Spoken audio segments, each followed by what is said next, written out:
다 같이 기도하심으로 수요 교리 공부 시작하도록 하겠습니다. 하나님 아버지, 오늘도 저희들 불러주시고 하나님의 말씀을 함께 나눌 수 있도록 인도해 주시니 감사합니다. 기독론을 함께 배우고 있습니다. 이 땅에 성육신 하시고 하나님의 뜻에 온전히 순종하셔서 십자가에서 죽으시는 그 놀라운 사랑을 나타내 주신 그 주님의 크고 놀라운 사랑과 은혜를 다시 한번 깊이 체험하는 복된 시간 되게 하시고 이후의 삶 속에 주님과 연합하며 더 주님을 뜨겁게 사랑하고 주님을 따라가는 참된 믿음의 삶을 살아가는 저희 모두가 될 수 있도록 축복해 주시옵소서. 예수님을 더 깊이 알아가는 복된 시간이 될 수 있도록 은혜를 베풀어 주시옵소서. 감사하옵고 예수님 이름으로 기도하옵나이다. 아멘. 우리 찬송가 90장 함께 찬송하겠습니다. 90장입니다.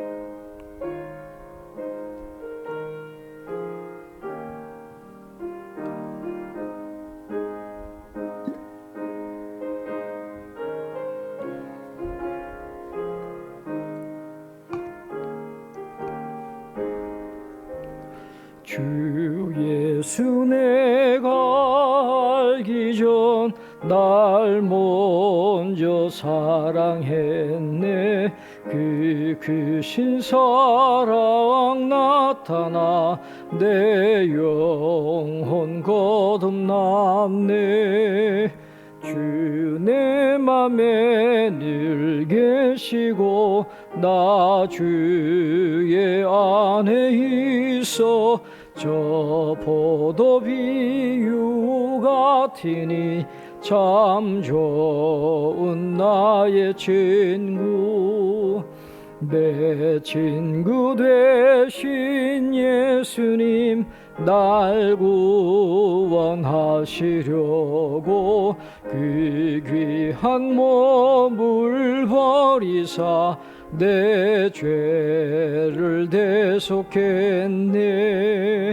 나 주님을 늘 믿으며 그 손을 의지하고 내 몸과 마음을 바쳐서 끝까지 충성하리.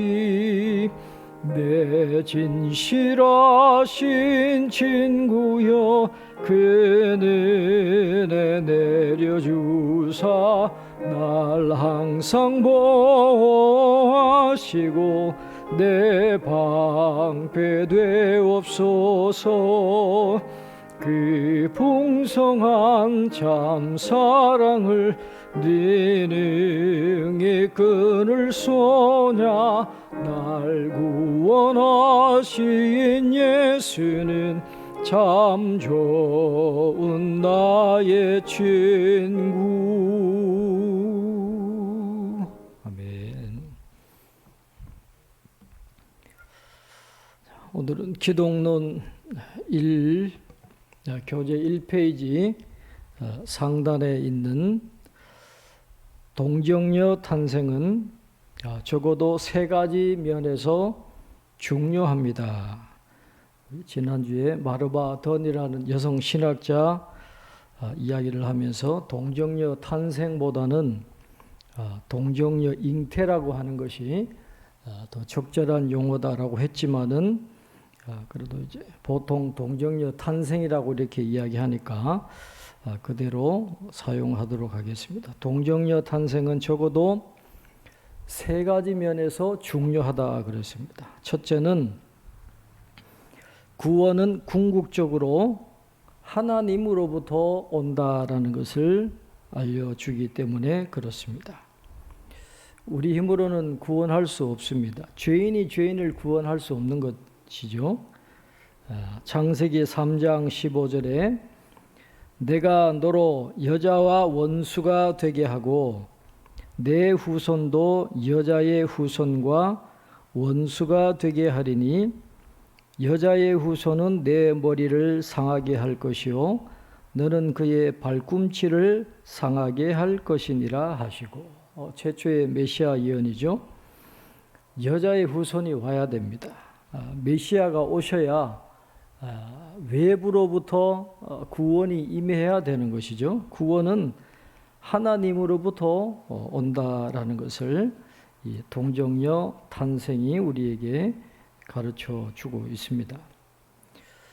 갈라디아서 4장 4절로 5절에 때가 참에 하나님이 그 아들을 보내사 여자에게서 나게 하시고 율법 아래에 나게 하신 것은 율법 아래에 있는 자들을 속량하시고 우리로 아들의 명분을 얻게 하려 하심이라, 그렇게 말씀했습니다. 구원은 외부로부터 와야 됩니다.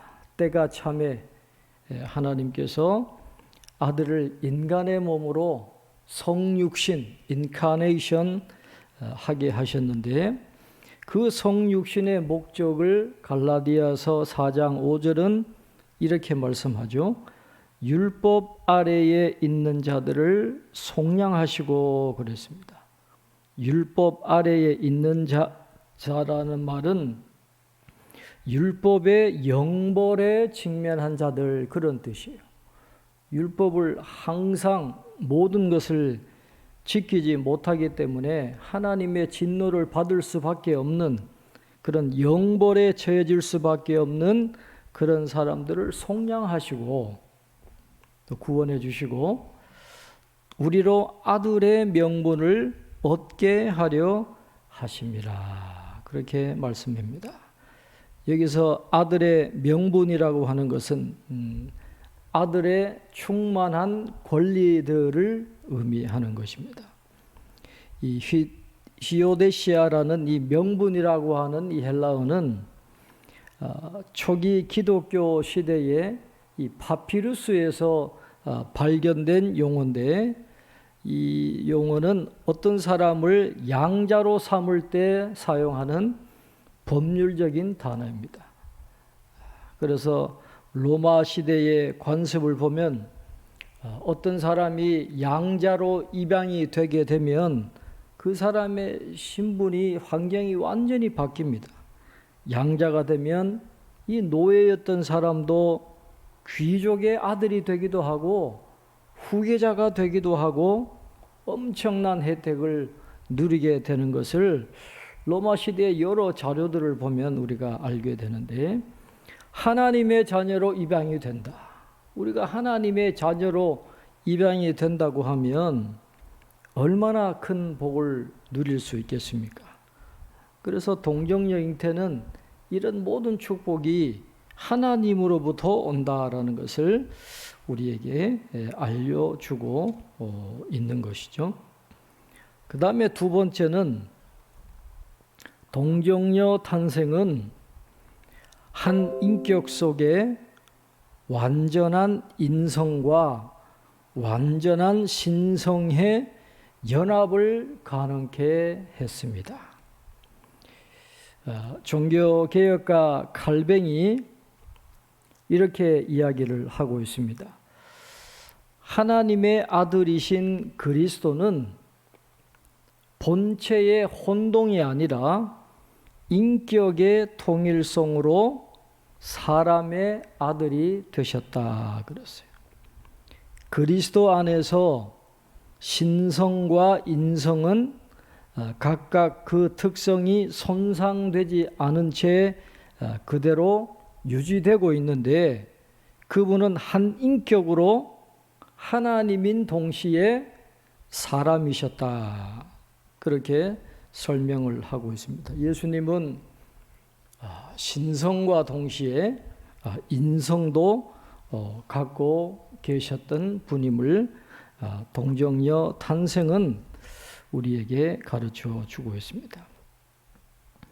그런데 우리가 이 예수님의 이 두 가지 본성을 깊이 묵상해 보면 굉장한 그런 은혜를 받게 되는데, 우리가 그냥 피상적으로 예수님은 신성도 가지셨고 인성도 가지셨다. 여기에 그치면 이 예수님의 두 본성이 우리에게 주는 그런 심오한 그런 통찰과 은혜를 우리가 누릴 수가 없게 되는 것입니다.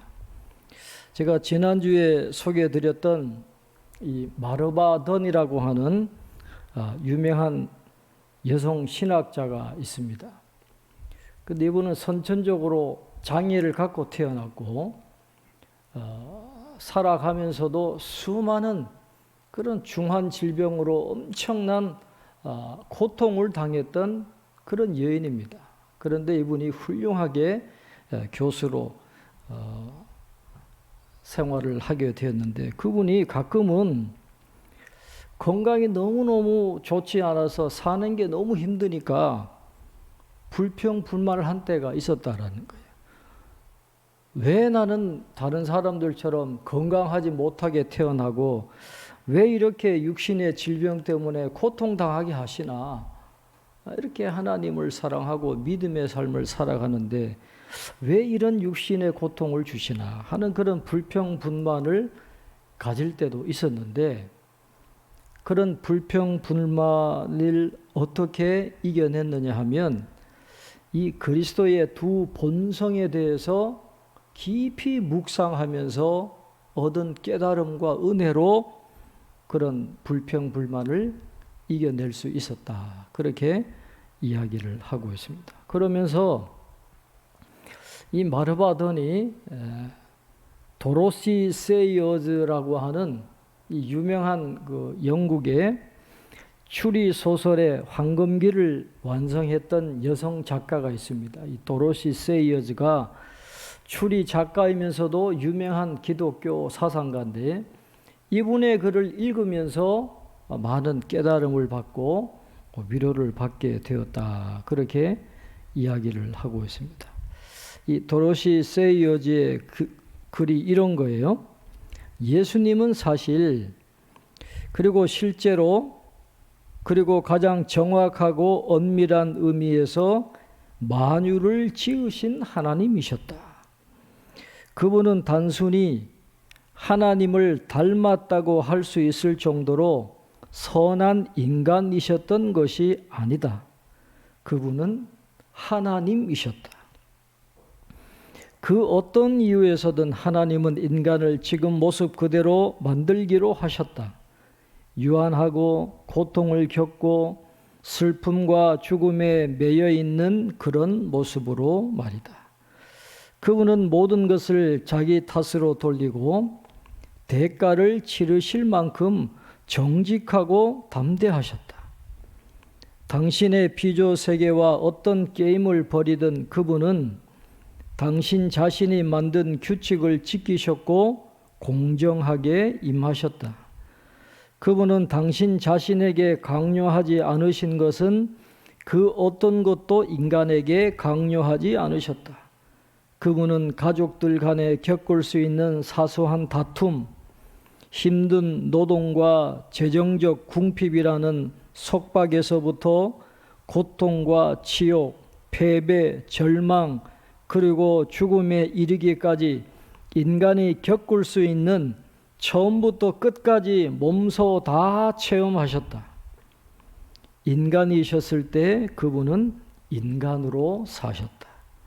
그분은 가난하게 태어나 불명예스럽게 죽으셨으며 그 모든 일을 그럴 만한 가치가 있는 일로 생각하셨다 그랬습니다. 그래서 이 마르바던은 힘든 순간마다 이 도로시 세이어즈가 쓴 이 글을 읽으면서 이렇게 생각을 하게 되는 것입니다. 하나님이 묵묵히 그 일을 감당하셨는데 우리가 누구이기에 우리 삶에 대해서 불평을 할 수 있단 말인가? 그렇게 이야기를 했습니다. 신성을 가지신 예수님이 우리 인간의 몸을 입고 이 땅에 오셔서 우리가 당할 수 없는 그런 고난까지도 다 겪으셨어요. 가난하게 사시고 몫으로 힘들게 일하시고 또 십자가에서 죽으시기까지 그 모든 것을 인간의 몸으로 감당하셨다면 내가 몸이 좀 아프다고 해서 어떻게 하나님께 불평할 수 있겠는가? 그래서 그 힘든 병마와 싸우는 그런 과정 속에서도 어디서 위로를 받았느냐? 인간의 몸을 입고 오신 예수님, 신성을 가지신 동시에 인성을 가지신 예수님의 두 가지 본성을 묵상하면서 그런 고통을 이겨내었다. 그렇게 말씀을 하고 있는 것입니다. 신성과 동시에 인성을 가지신 두 본성을 가지신 이 예수님에 대한 그 심오한 통찰과 은혜를 오늘 우리도 삶 속에서 경험할 수 있기를 바랍니다. 세 번째, 동정녀 탄생은 유전된 죄가 없는 그리스도의 참된 인성을 가능하게 합니다. 그렇게 말씀을 했어요. 동정녀 잉태, 동정녀 탄생은 예수님이 인간으로 오셨지만 죄가 없는 분이었다라는 것을 알려주고 있다라는 것이죠. 이 종교개혁가 칼뱅은 이렇게 이야기했습니다. 그리스도께 죄가 없는 것은 남자와 동침하지 않고 어머니에게서 태어났기 때문이 아니라 그분이 성령으로 성화되어 그 세대를 아담이 타락하기 전 상태와 같이 순결하고 흠 없게 하려 하셨기 때문이다. 달리 말해 그리스도께 죄가 없는 것은 지상의 아버지가 없기 때문이 아니라 성령의 사역 때문이다. 그렇게 말씀을 하고 있습니다. 성령의 사역으로 인해서 예수님은 죄가 없는 인간의 몸으로 살아가셨다라고 말씀을 합니다. 예수님이 인간의 몸을 입고 오셨지만 죄가 없는 분이셨다. 이건 굉장히 중요한 사건이죠. 굉장히 중요한 의미가 있습니다.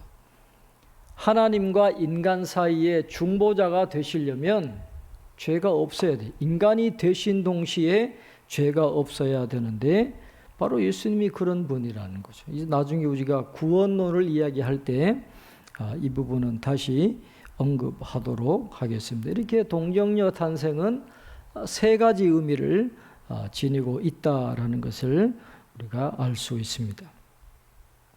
그 다음에 두 번째 작은 주제, 인간의 연약과 제한입니다.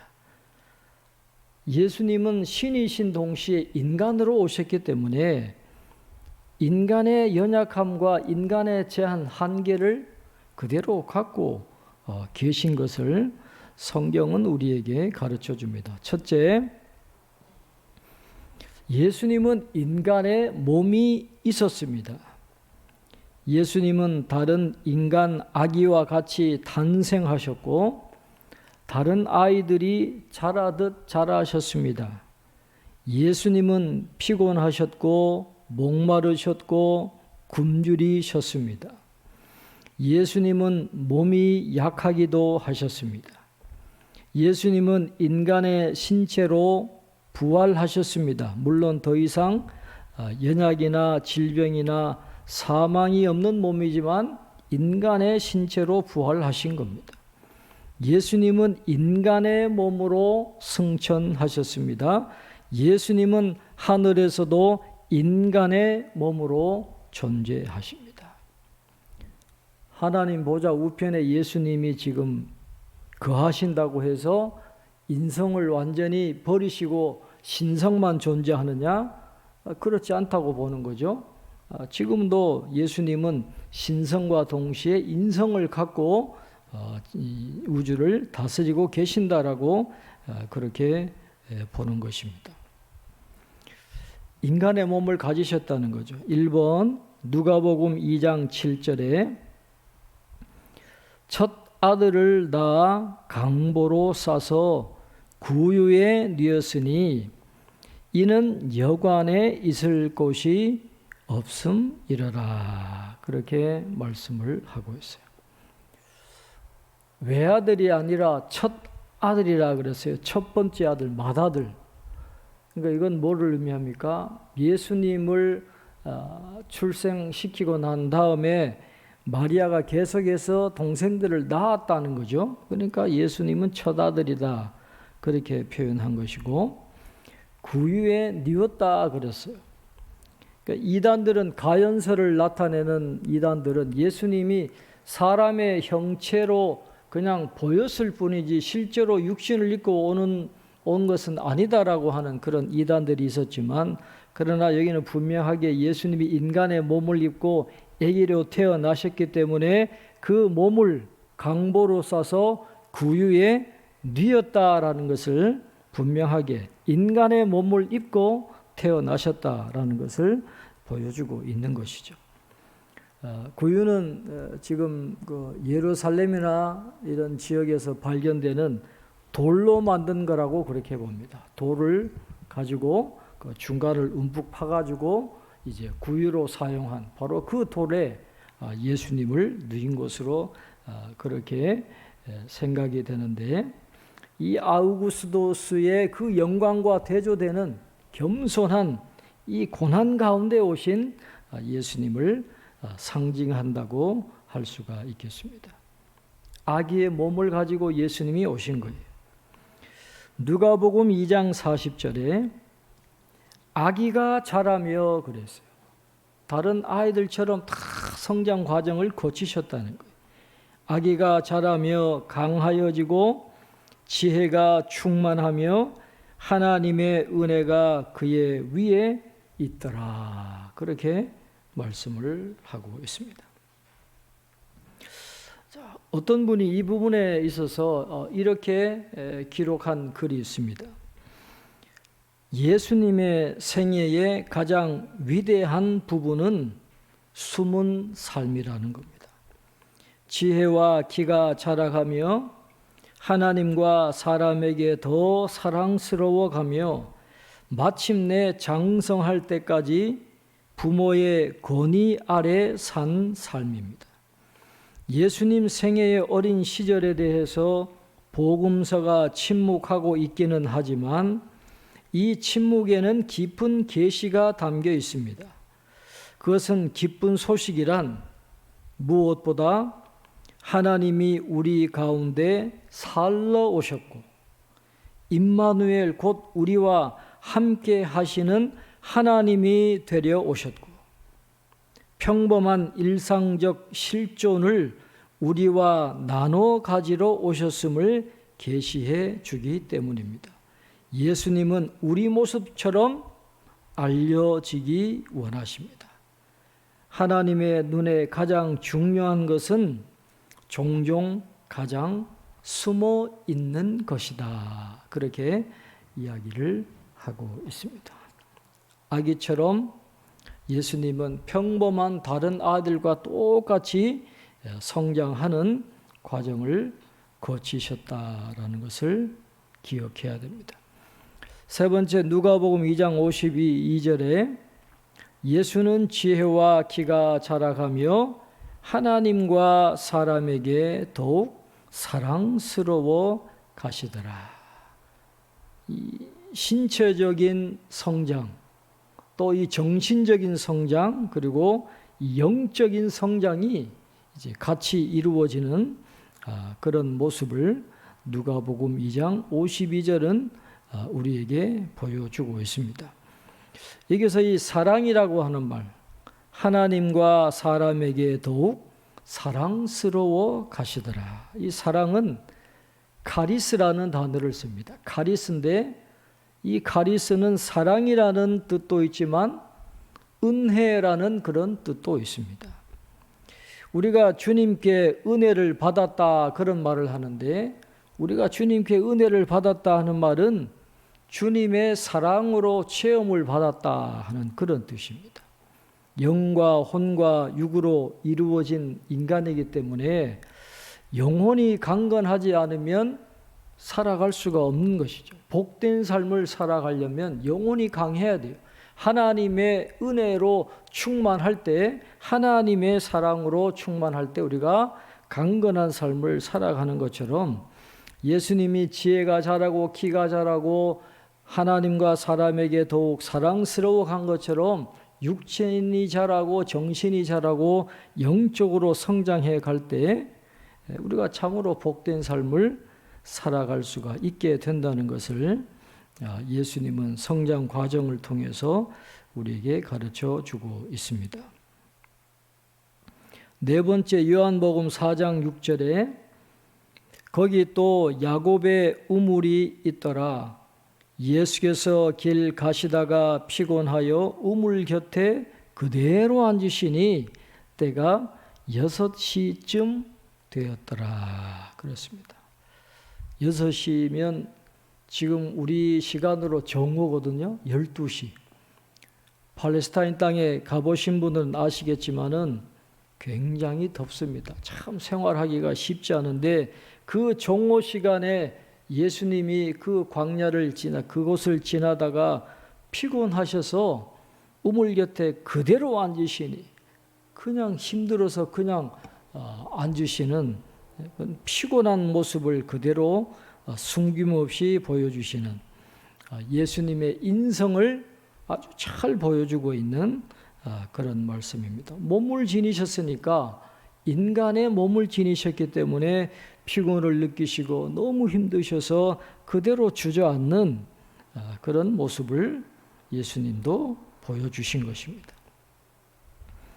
다섯 번째, 요한복음 19장 28절에 그 후에 예수께서 모든 일이 이미 이루어진 줄 아시고 성경을 응하게 하려 하사 이르시되 내가 목마르다 하시니 그랬습니다.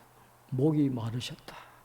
사람의 몸을 입고 오신 예수님도 목이 마르셨다, 그렇게 기록을 하고 있습니다. 여섯 번째, 마태복음 4장 2절에 40일을 밤낮으로 금식하신 후에 줄이신지라, 그렇게 말씀을 하고 있습니다. 인간의 몸을 입고 오신 예수님이니까 여러분 40일을 금식했으니 줄이실 수밖에 없는 것입니다. 한 끼를 굶어도 배가 고픈 게 인간의 몸인데 예수님이 인성을 입고 인간의 몸을 입으셨으니 40일을 밤낮으로 금식하시고 줄이신 가장 연약한 상태에 이제 마귀가 시험하러 오잖아요. 그래서 인간의 가장 연약한 부분을 마귀가 치고 들어오는데 예수님의 몸이 가장 쇠약할 그때에 마귀가 시험하는 것을 우리가 보게 되는 것입니다. 일곱 번째, 누가복음 23장 26절에 그들이 예수를 끌고 갈 때에 시몬이라는 구레네 사람이 시골에서 오는 것을 붙들어 그에게 십자가를 지워 예수를 따르게 하더라, 그렇게 말씀하고 있습니다.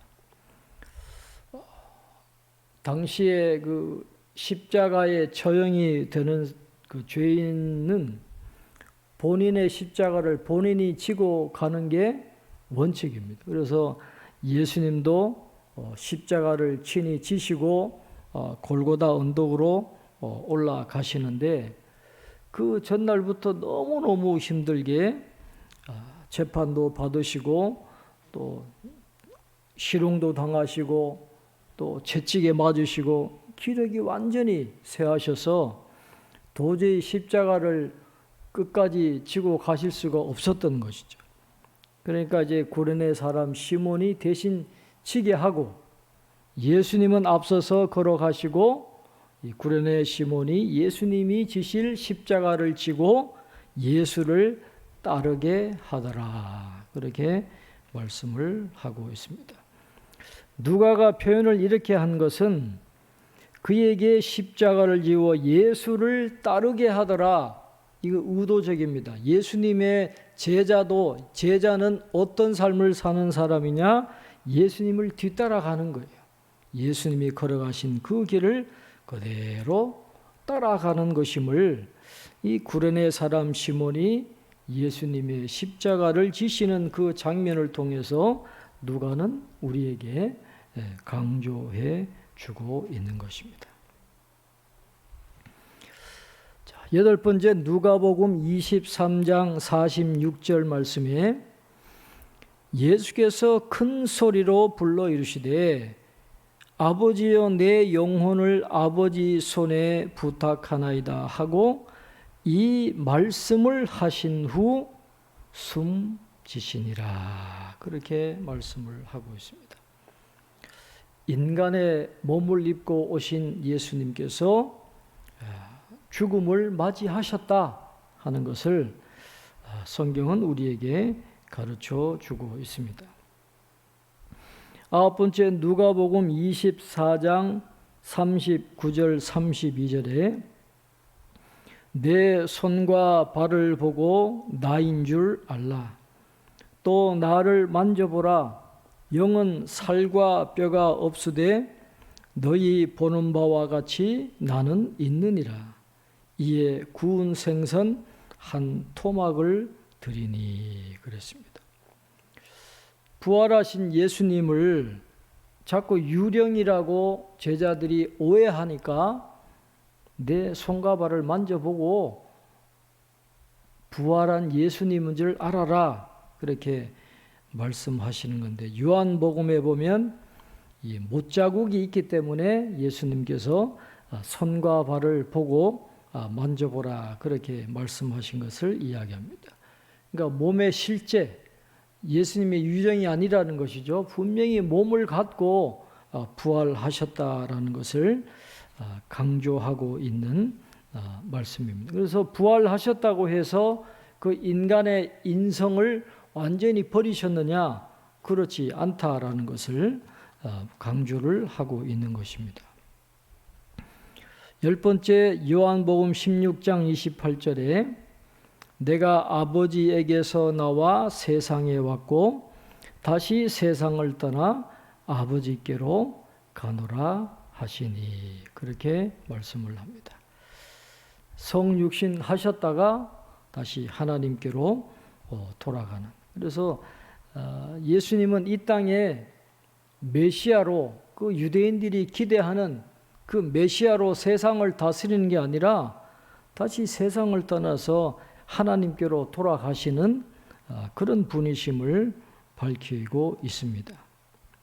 자, 11번째 누가복음 24장 39절 우리가 이미 읽어봤고 12번째 사도행전 1장 9절에 이 말씀을 마치시고 그들이 보는 데 올려져 가시니 구름이 그를 가리어 보이지 않게 하더라. 그렇게 말씀을 하고 있습니다.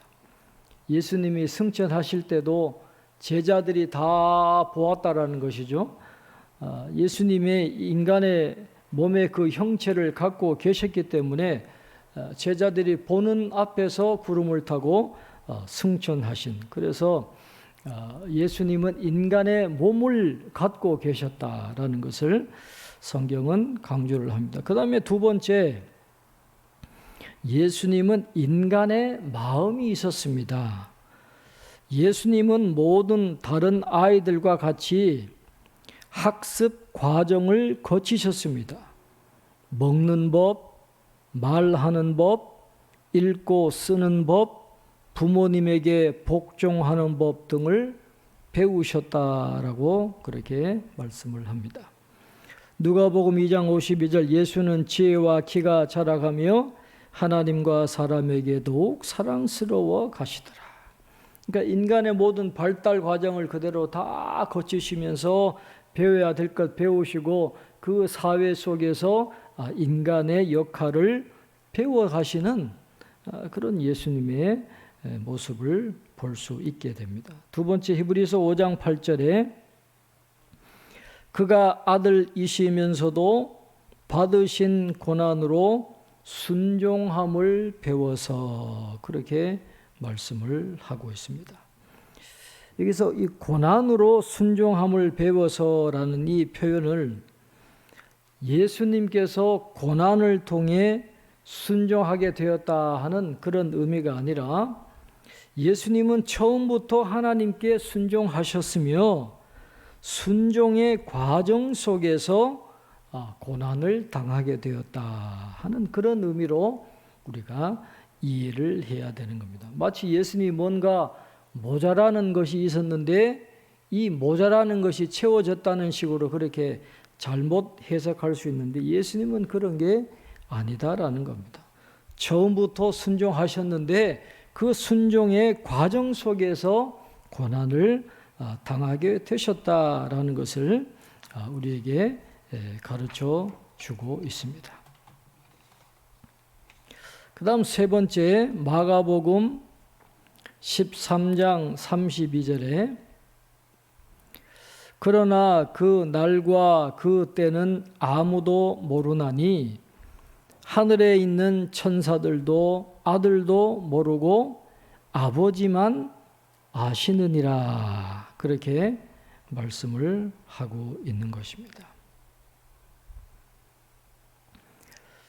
마지막 때 그날과 그때는 아무도 모르는데 예수님 본인도 모르신다라고 그렇게 말씀을 하고 있습니다. 이런 예수님의 지식의 한계는 예수님이 인성을 가지고 있음을 보여주고 있는 것입니다. 그러니까 성육신하신 예수님은 아버지 하나님의 뜻에 복종하셔서 자발적으로 인간의 한계를 받아들이신 거예요. 인간의 한계를 받아들이셨기 때문에 그날과 그때는 모른다라고 그렇게 예수님이 말씀을 하고 있는 것입니다. 예수님은 인간의 몸도 갖고 계시고 마음도 갖고 계셨다 그랬습니다. 세 번째는 예수님은 인간의 영혼과 인간의 감정이 있었습니다. 예수님은 고민도 하셨고 슬픔도 당하셨습니다. 슬픔이 너무 심해서 죽을 것 같다는 느낌도 받으셨습니다. 예수님은 놀라기도 하셨고 우시기도 하셨습니다. 그분은 고통을 통해 순종을 체득하셨습니다. 그분은 자라시면서 점점 더 큰 책임도 지셨습니다. 그분은 심각한 유혹들을 받으셨지만 완벽하게 순종하셨다. 그렇게 말씀을 하고 있습니다. 예수님은 우리와 똑같은 감정을 가졌습니다. 예수님께서 너무너무 슬프실 때에는 이 스플랑크니조마, 이 내장이 끊어지는 것 같은 그런 아픔을 느끼셨다라고 이야기를 하고 있습니다. 인간의 감정을 그대로 갖고 계셨다라고 말씀을 합니다. 성 어거스틴이 이렇게 이야기했습니다. 그리스도는 원래 모든 감정에서 자유로운 분이셨는데 자진해서 신음과 슬픔을 불러오셨다. 그렇게 표현했습니다.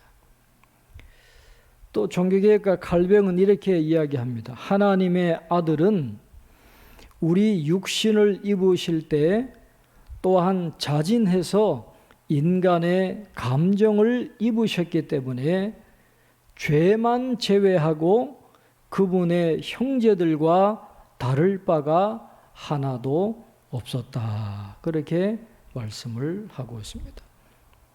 죄만 없지 다른 형제들과는 똑같아요. 몸도 갖고 계시고 마음도 갖고 계시고 감정도 갖고 계신 그런 인성을 예수님은 보여주고 계신다라는 것입니다.